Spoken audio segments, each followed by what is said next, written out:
Mathang asidi inaugural song tawinaba inaugural song da yawi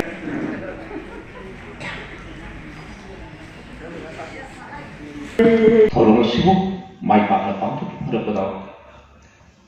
Manipur Sakargi ikai khundaribo signature si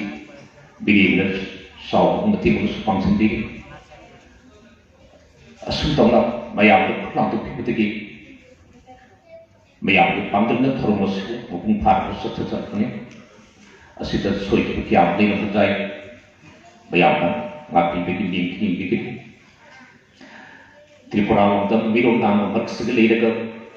Manipuri jati ki identity kapu fundafsi yamna wami akhui ki sakta ka sibu kai khitana bo akhui sibu mekai oina ingku mamna bo phona bada yamna uha ko ki ala thingdari khuding masila thingdari ga ikai ki thadon song le pa cha da bo bandam sibu bang thamgo bathang chat asida ikut saw ko nai tan thorong ki ama pinde pangtok si batam tangi adu umna Nupilan ki thormos matam starpani Nupilan Manipur ki itihas to thoitok da sinthani ngai yo debo masuk mani Malay thupur lam sin marung do Manipur ki bai yung sin thup pangtok ki la no sipai de ke sinthani ngai yo debo masani इतिहास तो सुना के बुन ये तो ले तो बन मरंदी मनिपुर खुनाई दो मैं कई यूपी ने लोड़ी बा मगी थोगांस यामना फाइटी मत सावरी मियो जते को पांच के लिए मियो खुदिंग चाकी खुदिंग बत्तगी इमाइग्रेशन लोड़ी बा थोगांग दगी मैं कई यूपी की थोगांग में सरुक सा महेली अते कई पुरुती नुपी ने नंदर का लिबाद चंथुप नमुक ने अखोई के मीटिंग नुपी सिंदी मीटिंग खुनाई दगी निबाना नमुत्वा मतंत नुपी सिंद भांजे लांग सोंथोबा पाने असुब मपांगन लेदबा थौना लेदबा मीटिंग नुपी की थौनानि मसिब सिथापन लोइब नंबहुं दते अखोइना अखोइना खंचिन कतब यान लेबी नुपी लांसगी इमाई बेंसि मुंड खंदी अखोइना इमावी बसिबी शक्ति सिबो मनुं हंजिन चंगसिन नमसिबो खंजिन बसनी मखोइसि Manipuri Pride, the people, Imao, Lumna, Sigit Mountain, Ima City, for people, absolute people, Pajaba Kudimuk Mamandani, Kunaida, Lupino, Pajaba Kudimuk Semihane, Lupio, Pajabiti, Basami, Kunai, Iman, Jupi Japi, the Tada, Kunai, Saul, Totam, Kiara, Sabiabi, Lake, Sumba, Nubita Simmer, Panto Hikes, South of Bigadi Masani. Asigi tawak takoi sakop saliwini asumda thogam asigi megai khunggang khuding legai khuding bakto sahi khuding December ki tarani thuise koto ma khillaga sumba ma khillaga hai lei katna pangthok tum thoye khudi asiga to horok lakh to isa sinna nupi lana hidu kari no khango godabni basiki Tripura da ma to pangthok yadi yundum khuding to pangthok yai nupi lange koto ma thangan Hai lekat kini December ke tarane thuisido aur paisa sinda warili ne tahan gini ai jati ki itihas bachi toktabi yadaga thogang ni ki apoi ne matam mi miro lo konna rantragati lakato ko tikli sasin sinu karam nanu moina ke yona masagi sakta kasara khamtra bakam sigo moina masagi sakta chati hudus sauro bo wang singi Ayah mohon hangla kita bohong sigi pakum seperti itu ngamon atau nam, aku ini betul gini ronski, kecil keiran di ronski, thapang sini kau ini sahur ke gelok ke, orang kita imas jadi macam sedih bila kalau imas itu ikai pun tu bosan, abu kena tinggi pemayam semua ikai pun lu sedang berdoa nam, atas dosen je. Thagachayoza Mathang asidi Ngasigi Thorangi Special Guest Origa Honorable Vice Chancellor Tripura Central University Professor Ganga Prasad Prasenpur Wahi Mari Mangadam Thambinaba Nonglukna Ningsi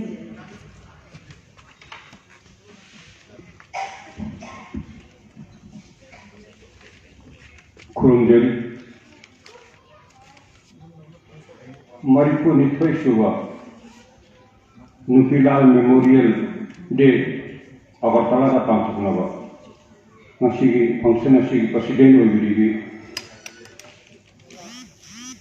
82nd Nupilal memorial day observation Tripura की president Shrimati वैष्णव बिरला पोरी लाइमरोल मैया पाइबी अपुंब मणिपुर की president Ima Longjam नेमटोगी all Manipur women voluntary association की president Yumhaibam Kunjarani all Manipur united club organization AMUCO की general secretary doctor Narendra Tokcham Manipuri literary and cultural forum Tripura की president Shri Nigamam Vir Singh Manipuri literary and culture forum Tripura की secretary Vaishnav Mangol Manipur Tripura Agartala की फंक्शन मखुद फानब लेंगरीपा मैम पुनमको अहमदा खुरुमजरी थागत फोंजरी मैम खंगीदुनी मणिपुर ब्रिटिशना शासन तौरीदा कयारक लान थेंगनखी ब्रिटिश की मायकता थेंगरखी धर्मशास्त्र इपाई परंपरा की ये कोई जगह में कहीं जाने का नहीं है लेकिन नशी मैं कहीं अपर खंडर कभी विशेषज्ञ ने मयान है ने धर्मी ली राधाष्टमी कृष्णाष्टमी बामन जन्म निराग खान लारितावा कांगिमा परिहरावा मशीन को है पुलिस की बातें वानिया नीलिया असिगजु चलरस्ती मतुनी नमी तो बढ़ जाते ये कोई हिया पुछा था को कुछ फटे मशीना हारो लगा ने सीने को कंकुल म अहल मंगरा रोटी मतलब का 200 बोतल लोनिया नहीं लेते अहन लगा ना बोला ये कोई मेरा मांगो का कभी अहन चोल जो आया कोई जो तुम ना फन को नहीं तो ये कुछ कल्चर से हमें का पता नहीं अदुमको हाने की ना त्रिपुरा से मुली है भैया जिंदगी मखादा चुरचर महाराज बुद्धचंद्र महाराज ने चंद्र की पूर्वचंद्र पालन मतंगा मैते हितगीता मथर संस्कृति की ओभासी अकादमी आइना भानु राष्ट्र माधवपुर की कादर लेती कला अकादमी को वो नहीं लेको बोल बोलता तो कला अकादमी दा है मुनिपुरी अकादमी जाते अरे कोई महिला मत तो ये ना संस्कृति में फजर मिर्दोंगो उषो मुनिपुरी दी मिर्दोंगो जेते मिर्दोंगो उषो पर जगह लाग गए इना है कभी ये कोई ये मिर्दोंगो रहते पुंग उषो आयु मिर्दोंगो आयु नहीं तो आंगन मतलब उड़ीसा दा राजस्थान दा कर्नाटक दा ले कोई चलेते अरे कोई ना खंडन मिर्दोंगो उषो वाला है चले तो हंड्रेड के या है मोई मपो मनुष्य बता मुनिपुरी मिर्दोंगो उषो मुनिपुरी मिर्दोंगो हाईवाया मिर्दोंगो होता काई लाडो में फल लिया मदर तो बिशु माया में शिवे कोई मते पांच बिना मोई शिवु तो खोलन में है ना तो खोलन में कोई मते पांच नहीं मदुना हुजी मने पुदा मशीन दिबीबा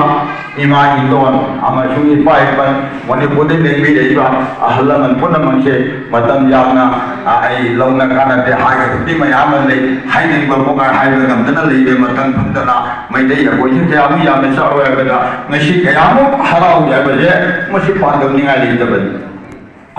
गा कोई मथन चही होने होंदोय जरे नुपिलान है करीगिनो करीगी तमक्ता अखोइना नुपिलान की थोरम से पांगोसरी बनो हाइबदी ngasi अखो नुपी अखो से हाइबदी नुपी अखो की खौना नो हे गान बदगी नुपी अखो न तौरी बसे लान दी लान नातनी तुम हे हवरपदगी लान हाइबदी नुपी अखो न तौदव जातब थबक नाता अखो न हे तुम होगलपदगी नुंदांगी अही तुमली भाव से लान नातनी दुष्टराखा আমি আজকের মতো এখানে বিদায় নিচ্ছি। আমি থাকার ইচ্ছা ছিল, কিন্তু আমাকে কল্যাণপুর যেতে হবে, সেখানে অপেক্ষা করছেন, একটা বড় র্যালি রয়েছে, তো প্রধান বক্তা হিসেবে আমাকে সেখানে যেতে হচ্ছে। সবাই ভালো থাকবেন, সুস্থ থাকবেন, জয় Hind.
ahalaman si awala ay lakatan bukit kaya hambilan basya kaya ahalaman si nadi kayang lagi awala nadi manipu dadi sila pa kintiba ako iipay ko at awala na si lama kan malagi lakatan bukit ako ipopi geliwan ba ano dadi kintiba ano ba Tripura ka tundaki ano ba ako yung sinahan mo ko si Matang, kasi dadu, adoy wani wata.